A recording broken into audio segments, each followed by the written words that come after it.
আসসালামু আলাইকুম রহমতুল্লাহি বারাকাতু। চলছে মই দেওয়ার কাজ।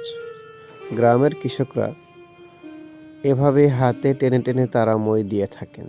তাদের জমিগুলি তারা এভাবে মই দিয়ে তারা সমান করে থাকেন। এখানে দেখতে পারতেছেন একজন কৃষক ভাই, উনি তার মই নিয়ে এবং মইয়ের উপর একটি ভোল দিয়ে ওইখানে কিছু মাটি দিয়ে রেখেছে এবং সেই মইটাকে তার হাতের দড়িটা দিয়ে উনি টেনে টেনে তার জমিটাকে সে সমান করতেছে, অর্থাৎ জমিনে যে মাটি আছে সেই মাটিকে সে সমান করতেছে। এখানে ধান লাগানো হবে, তাই ধান লাগানোর আগে ওনার জমিটাকে উনি সুন্দর করে লেবেল করে নিচ্ছেন। যেরকম দেখতে পারতেছেন আশেপাশে আরও অনেক জমি আছে, অন্য অন্য কৃষক ভাইয়েরা তারাও কিন্তু ধান লাগাচ্ছে। এরকমভাবে ঠিক এই জমিটাও ধান লাগানো হবে। তাই কৃষক ভাই ধান লাগানোর আগ মুহূর্তে তার হাতের মইটি দিয়ে উনি তার জমিটাকে মই দিয়ে সমান করে নিচ্ছে। এভাবেই চলে গ্রাম বাংলার কৃষকদের কাজ। মই দিয়ে, লাঙ্গল দিয়ে তারা জমিগুলিকে তারা সমান করে থাকে এবং তারা তাদের জমিগুলিকে তারা প্রস্তুত করে থাকে।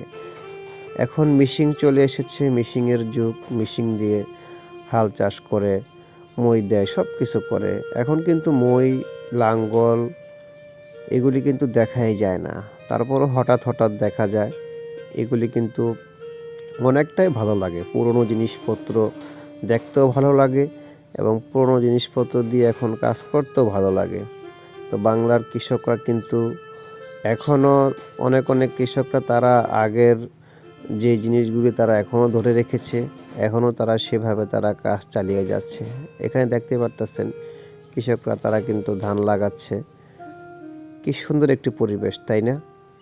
গ্রামে আসলে গ্রামের পরিবেশ দেখলে মন জুড়িয়ে যায়। আর বিশেষ করে কৃষক ভাইদের কাজ দেখলে তো আরও ভালো লাগে, আরও আনন্দ লাগে মনের ভিতর। কারণ কৃষকরা তারা গুনগুনিয়ে গান গায় আর কাজ করে এবং তাদের যে সুন্দর আচরণ ব্যবহার দেখলে মনটা জুড়িয়ে যায়, মনে চায় যে আমরা গ্রামেই থেকে যাই।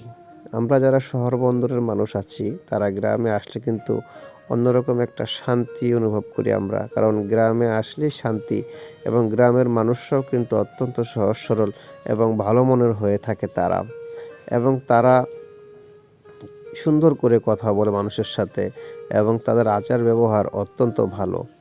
এবং তারা কিন্তু খেটে খাওয়া মানুষ, ঠিক আছে? তারা সকালে উঠবে, মাঠে যাবে, তারা কাজ করবে, কাজ করে আবার তারা সন্ধ্যায় বিকালে তারা বাড়িতে চলে এসে তারা একটু গল্পগুজব করে আবার শুয়ে পড়বে, ঠিক আছে? তাদের কিন্তু অন্যদিকে কোনো বাজে আড্ডা নেই, বাজে কোনো আলোচনা সমালোচনা নেই। তারা শুধু বোঝে কাজ, যে সকালে উঠতে হবে, কাজ করতে হবে, আবার আবার বাসায় গিয়ে খাওয়া দাওয়া করে ঘুমিয়ে পড়তে হবে, আবার পুনরায় সকালে কাজ করতে হবে। তাই গ্রাম অঞ্চলের মানুষরা কিন্তু অনেক পরিশ্রম করে, তারা খেটে খাওয়া মানুষ আমরা কেন বলি, কারণ তারা শুধু একটি চিন্তায় থাকে যে তারা কাজ করতে হবে, তাদের ফসল ফলাতে হবে, তাদের চিন্তাই একটা। তাই সবাইকে বলি বাংলার কৃষকদের জন্য দোয়া করবেন, তাদেরকে যেন আল্লাহ পাক সুস্থ রাখে এবং তারা যেন কৃষিখাতকে বাঁচিয়ে রাখতে পারে এবং তারা যেন সামনের দিকে আরও উন্নত করতে পারে, ঠিক আছে? কারণ কৃষকরা বেঁচে থাকলে কিন্তু আপনি আমি বেঁচে থাকবো।